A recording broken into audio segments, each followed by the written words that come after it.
Okay, our next case is Hudson Parkside versus DOT. May it please the court, Dave Smolker with the Smolker Bartlett Law Firm, Tampa, Florida, on behalf of the appellants, who I'll refer to as Hudson. With me today is Jane Graham, an associate with our firm. She had never been to a live oral argument before, so she asked to be able to tag along, and I said, of course. You don't want to have her come up to the podium and we'll give her the real experience? Well, I did think about saying, and she's going to handle the oral argument, but I didn't want to give her a heart attack. May it please the court. This is an appeal of a denial of access taking by Judge Newton in Pinellas County. Factually, there's really no dispute with regard to the key facts, many of the key facts. Hudson's property and its access to U-19, they owned a commercial office park. It enjoyed both common law and express easements of access to the edge of US 19. And the property, before they reconstructed US 19, had full turning movements into and out of Ameritech Way by virtue of a median opening and a driveway connection. Do I overstate if I say for the northbound people, it's a minimal issue? Yes, except to the extent that you have to go northbound in order to go southbound. So in terms of distance, the frontage road one-way frontage road going northbound didn't actually change the distance that people would have to travel to make a right turn in and a right turn out of the property. Okay. However, that's if you measure it from the point where the driveway is, then it does make a difference, because you have to then access 1.5 miles to the south to get on the frontage road in order to get to the property. Okay. So it depends on how you look at it, and I know that. But it's not a. If I'm going northbound, it's not a circuitous route. I just get off the main drag, get on the service road, and turn in right, I guess. I think that's a fair characterization, okay. Judge. Thank you. So access, of course, consists of ingress and egress. Ingress and egress consists of turning movements. Left turns in, left turns out of the property, right turns in, right turns out. It's undisputed in this case that the effect of the DOT's construction was to completely destroy that pre-existing access, completely. Ultimately, they blocked it off with a barrier wall, and they relegated the access to a one-way frontage road that connects to a system, highly circuitous system of frontage roads that you have to traverse in order to get back to US 19. Now, the project... But unlike some of the cases that are cited, I mean, people don't have to go through residential areas, they don't have to go through the subdivisions. Yes, in this particular case, they would not be required to go through a residential area such as in the Tesler case. But we focused on the issue of circuity because in our opinion, it doesn't really matter ultimately whether or not it was going through a residential subdivision or a frontage road. That's the alternative access that the property owner was relegated to, and I think that the distance of that circuity becomes highly relevant. So in this particular instance, there were 3 separate DOT projects that overlapped to a certain extent, both physically and over time. And during that process, what ended up happening was that the DOT essentially totally blocked off the former full access to US 19. And it's important to remember here that the rights that Hudson had were different than the normal common law easement rights. They had an express easement, the legal description of which actually referenced the right-of-way of US 19 as it existed in 1979, when it was full access and it was a divided arterial roadway. So bottom line is, ultimately, DOT's reconstruction through these 3 projects ended up relegating Hudson to this highly circuitous system of frontage roads.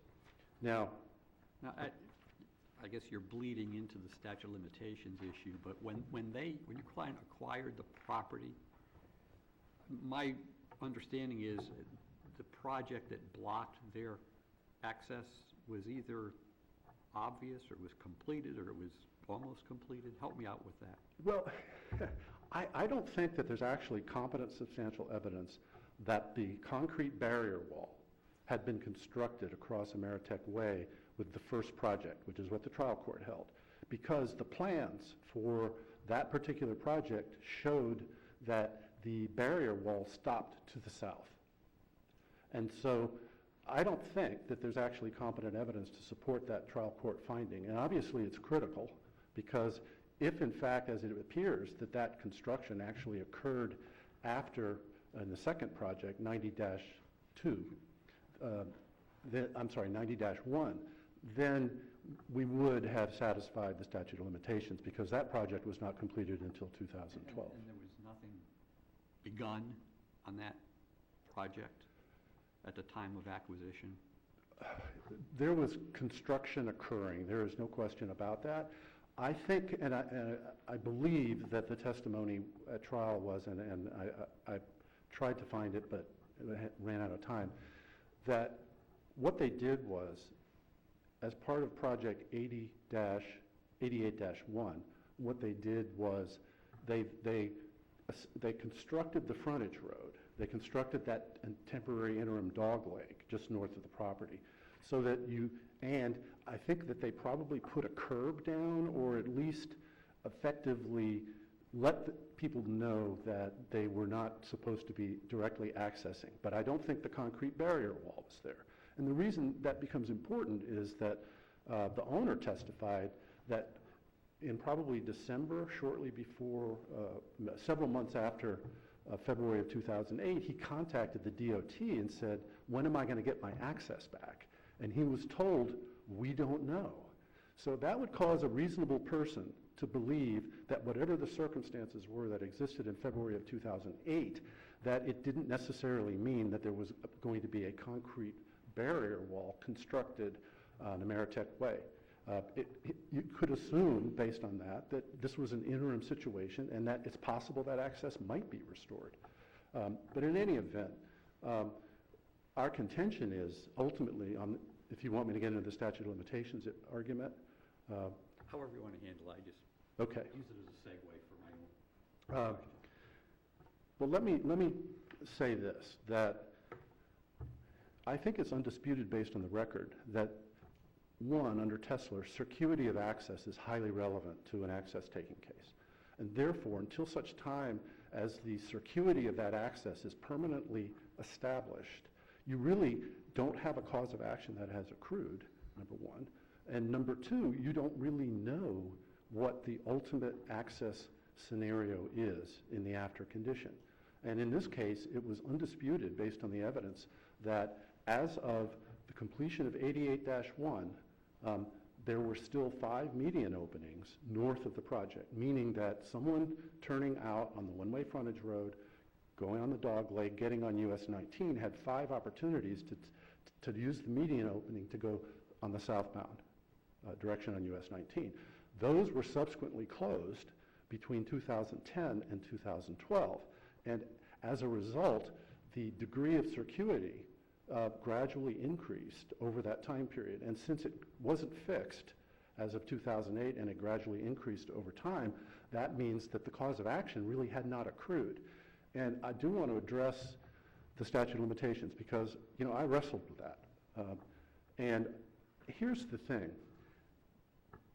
The Tesler case requires that you look at a substantial diminution in the quality of the access. Therefore, the injury and the cause of action itself are inextricably intertwined.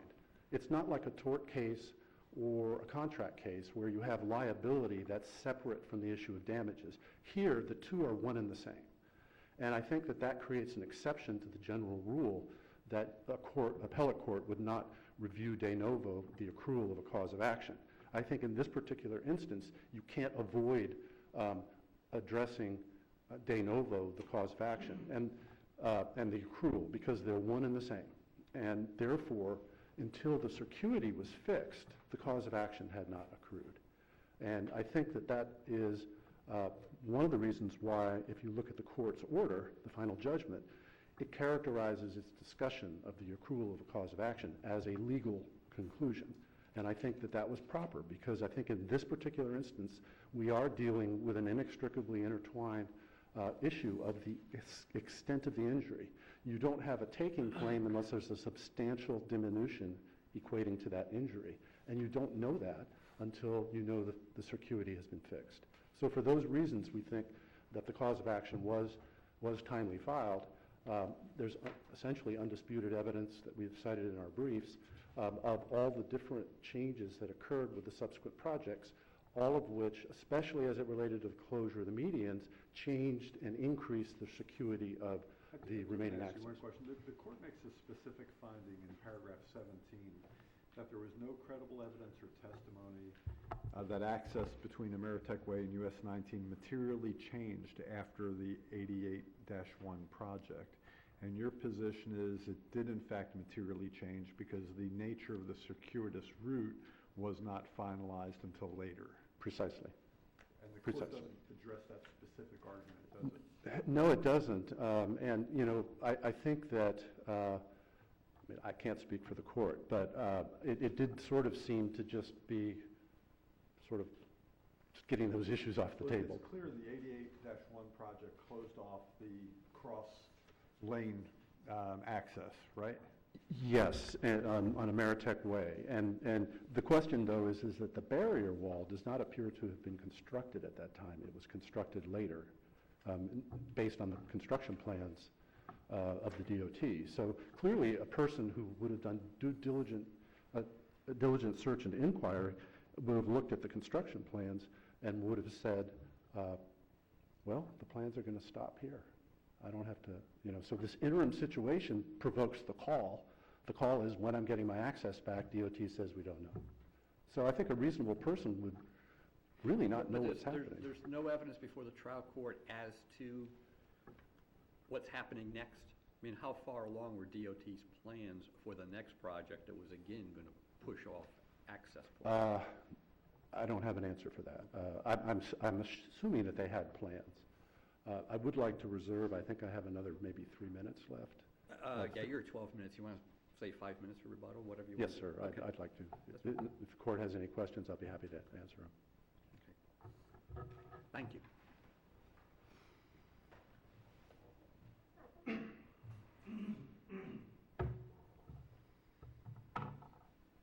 Good morning, may it please the court. Mark Peoples for the Department of Transportation. As the panel was discussing with Counsel for Hudson, the order on appeal takes a belt and suspenders approach. After a bench trial, the lower court held that on the evidence presented, Hudson's claim was time barred. And on the merits, the lower court held that Hudson had failed to prove that Hudson had a compensable taking of access, because the evidence showed that in light of the remaining access, Hudson's right of access was not substantially diminished. Both holdings are supported by competent substantial evidence. Both are correct as a matter of law. If this court is inclined to affirm the trial court's ruling on whether the action is time barred, in my view, it's not necessary to reach the merits. If this court affirms on the merits, it's not necessary to reach the statute of limitations defense. As cited in our...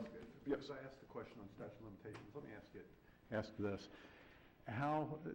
When the lawsuit for inverse condemnation is initiated and there are projects that are still ongoing, how would a court resolve the entire merits aspect if the project is, or a component project is still ongoing? Well, they don't know where the access is ultimately going to be. Well, they did in this case. Mr. Miesemer, the expert witness for Hudson, testified, this is transcript 349, testified that the access today is exactly the same as the access was when 881 was completed. The access for ingress and egress was Yes. exactly the same? Yes. So the circuitous nature was already in place? Yeah, Mr. Miesemer continued on page 350. My opponent said that access is left in, left out, right in, right out. Mr. Miesemer was asked directly, left in, left out, right in, right out, is it the same today? as it was when 881 was completed? Answer was yes. But at the end of 88-1, was that known, that that was the final plan? Well, at the end of 881, Because if it's not known to be the final plan, then it seems the cause of action is still somewhat iffy, because it may change. They may have more access than ultimately ended up. It may have been temporarily circuitous the way it is now, or the way it was at the end. But does everybody know that that is the final circuitous nature of ingress and egress? and I think that the best answer to that is that the trial court held that on these facts, there was no persuasive evidence. I understand the court, and the court held that credibility- way, but I understand the court held that way. And credibility And my determinations of the question trial court. is, does the evidence support that conclusion if everybody acknowledges there were still projects ongoing and there was still work to be done? Was that a done, final, known deal that Hudson had to bank on, had to rely on? This, it's over. Our ingress, egress, everything related to our ingress and egress is over.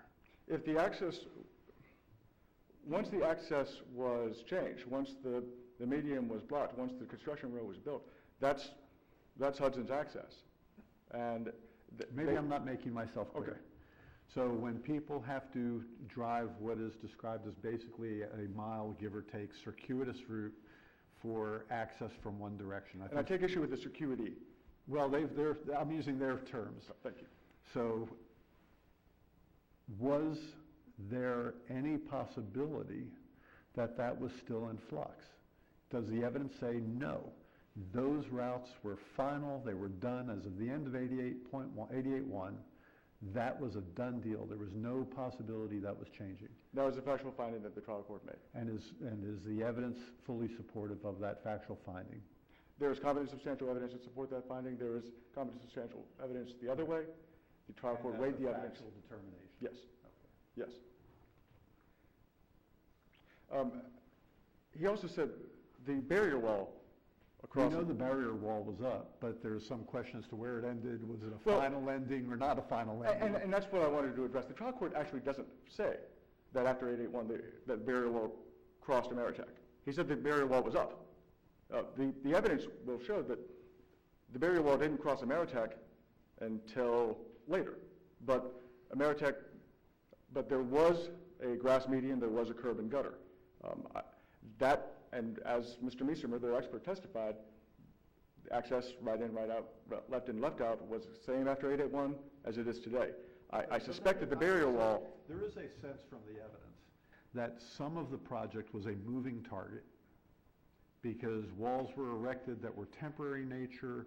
Maybe later they became permanent, but it wasn't clear that they were always permanent at the time they went up. And that, I think, is the position the other side is taking, is we just don't know if that's final, and in fact, we call and ask, and they say, we can't answer that yet.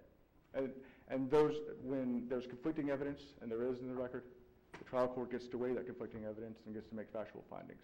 And as long as those factual findings are supported by competent substantial evidence, this court must affirm. But as I was saying in the beginning, it's not necessary for this court to reach the statute of limitations defense if the court affirms on the merits. And in my judgment, the trial court was absolutely correct in finding that this court's Fisher opinion controls.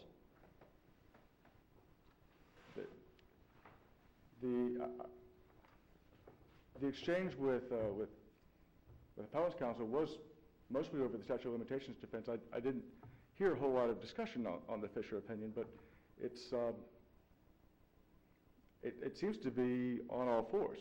In Fisher, you had, in Butler, you had two abutting landowners, the Butler Carpet CHK, whose property used to abut US 19, placed on a frontage road. The trial court held that that was a substantial diminution of access. This court reversed. Here, you have US 19, Blackacre, for lack of a better term, and Greenacre, Hudson's property. Hudson's property doesn't abut US 19. There is an easement that Alan B. Davis, as trustee of some unnamed trust, the record doesn't reflect what the trust is or who Alan B. Davis purported to represent. Again, Hudson had the burden of proof, so that failure inheres to Hudson, not to the department. There was an easement across Blackacre from Greenacre to the US 19 right-of-way line. Hudson still has access to that right-of-way line via the frontage road, similar to the Butler carpet case. As I understand it, the distinctions that they draw between Butler and CHK, first, is something they call secondary access. It's a term that you won't find in the Butler opinion. But as I understand how they define it, it is access via side roads, via rear roads.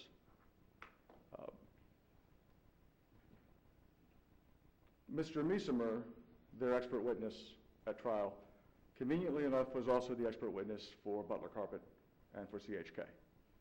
And this is developed in the trial transcript here. He was cross-examined on his testimony in the Butler and CHK trials.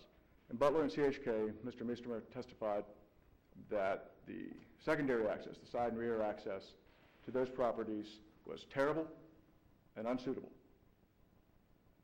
The trial court said the secondary access is terrible and unsuitable. This court, reversing the trial courts in Butler and CHK, didn't reverse the findings that that secondary access was terrible and unsuitable. Those are factual findings, so this court couldn't and did not reverse those factual findings. This court held that by providing a frontage road, that we view access under Tesler in light of the access that continues to exist. And we see as a matter of law whether that access is substantially diminished. This court held on the facts of Butler and CHK that access was not substantially diminished because of the frontage road. This case, their access, the trial court held, their access was not substantially diminished because of the frontage road. And I can't see that it being a valid distinction between CHK and Butler saying, well, we had terrible, unsuitable secondary access, but this case has no secondary access. And if secondary access is terrible and unsuitable, there's no substantial deprivation of access, but if there's no secondary access, there is. I can't imagine that that's what this court meant in Butler and CHK. The other distinction that they've drawn is this question of that rather than an abutter's common law or statutory easement to US 19, they had an express easement granted by Alan B. Davis, whoever that may be. I don't follow that argument either. Regardless of how the access comes to be, whether it be common law, whether it be statute, whether it be an express easement, the analysis is the same. The analysis is, was your access substantially diminished? The trial court held no. I know that their position is that Alan B. Davis was actually the trustee of the state of Florida and Pinellas County. The record doesn't reflect that. Again, the trust, whatever it is, isn't of record. And that was their failing as the party with the burden of proof. But again, I fail to see how the method or the means by which access is afforded matters under the Tesler analysis. And that argument hasn't been developed as far as I can tell by appellant's counsel, and still hasn't developed that argument. If there's no further questions, the department asks the court to affirm on the statute of limitations defense, on the merits, or both. Thank you for your time. Thank you, Mr. Peoples. Mr. Smoker?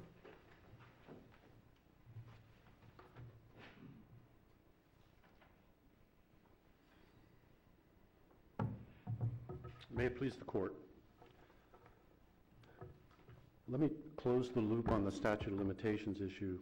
It's our position that the trial court's determination of when the cause of action accrued is not supported by competent substantial evidence. It's against the manifest weight of the evidence of subsequent closures of medians, for example, and it's contrary to the legal effect of that. Because until we know the final circuity of the access, we can't say that the cause of action has accrued. And it's undisputed that there were subsequent changes that increased gradually the circuity of that access. The DOT argued that, well, that doesn't even matter because that's just traffic flow. Well, in the context of a taking under Tesla, you have to look at circuity of access, and you can't possibly look at that without looking at traffic flow. Does it make a difference that your easement gives you direct access to 19? Yes. And by the time 88-1 or whatever the project number is completed, you no longer have direct access to 19? Yes, it does, and let me tell you why that is important. Tesla says you have a right of access to the public street system, but not a right to a particular road. Mm-hmm. So they make clear that the common law easement stops short of guaranteeing that you'll have access to the road you currently have access to. By having an easement that directly describes and connects to US 19, you now have access to a particular road. And I think that's the distinction. Our client had access to a particular road, and at the time that easement was granted, they had the pre-construction access, full median opening opposite Ameritech Way, all 4 turning movements into and out of Ameritech Way. I would like, in the remaining time, to address a comparison of the cases, because I think, first of all, these cases are all highly fact-dependent, and frankly, to try to extract rules of decision from these cases, you end up almost tying yourself in knots. It's important to remember what the purpose of the Takings Clause is. The purpose of the Takings Clause is to ensure that burdens that should be fairly and justly borne by the public are not imposed on any particular property owner. And that's what happened here. The burdens of improving the level of service on US 19 were effectively placed upon our client through a severe diminution in the quality of that access. The guiding principle of the Takings Clause is that he should be compensated, and Tesla says that if that diminution is substantial, then a taking has occurred. And let's just talk about some of the factors here. Complete loss of access is not necessary. So we know that you can lose partial access and it could still be a taking. We also know that being placed on a frontage road is a factor. It's not dispositive, but it's a factor that has to be taken into account. Now, we contend that the extent of the impairment here is greater than in Tesla because, first, in Tesla, the degree of circuity of the remaining access was 600 yards. Here, we've got 17,000 feet in one case. That's well over 3 miles. Additionally, in Tesla, they already had a pre-existing alternative access to their property from a side street. In this case, Hudson's only access was Ameritech Way to US 19. That was it. It had no other alternative access. And that's a key distinction because in CHK, Butler, and Fisher, they all had alternative access. Butler had alternative access, but if I recall, it does not describe the length of any change in routing, does it? It's in evidence in this case. I can tell you in Hudson we had 17,998. No, in Butler. Was there a description of how far any changes impacted the access? Yeah, in Butler, the southbound circuity was 17,165 feet. Okay. But Butler had alternative accesses. In fact, I think they had 2 alternative accesses. Whereas in our the other case, access was not impacted? Those alternative accesses were completely unaffected according to this court. Does it make a difference that yours is a commercial property as opposed to a retail property? That says my 5 minutes is up, but I'm happy to answer your question. I don't think in this case it makes a material difference. It could be a factor, because if the access that remains is unsuitable, then that would be a factor that the court would have to take into consideration in the substantial diminution test. Additionally, I think there was testimony and evidence to the effect that what was an office commercial park was sort of relegated to kind of secondary office use. In other words, since you no longer really were fronting on US 19, the desirability of the commercial office complex was less than it had been before. I think that's a fact in this case. So I think in sum, there are significant differences between the CHK, Butler, and Fisher cases. Primarily, they all had alternative secondary accesses. We had none. And then in our case, we did have an easement right to a particular road. And I think that's a critical distinction, because none of the other cases, Tesler, Kreider, Butler, CHK, Fisher, had a right of access to a particular road. So in conclusion, we would ask that you reverse the trial court. We think that you should enter an order finding that there was a taking under Tesler, and then remand for a trial on damages. Thank you. Thank you, sir. Thank you both.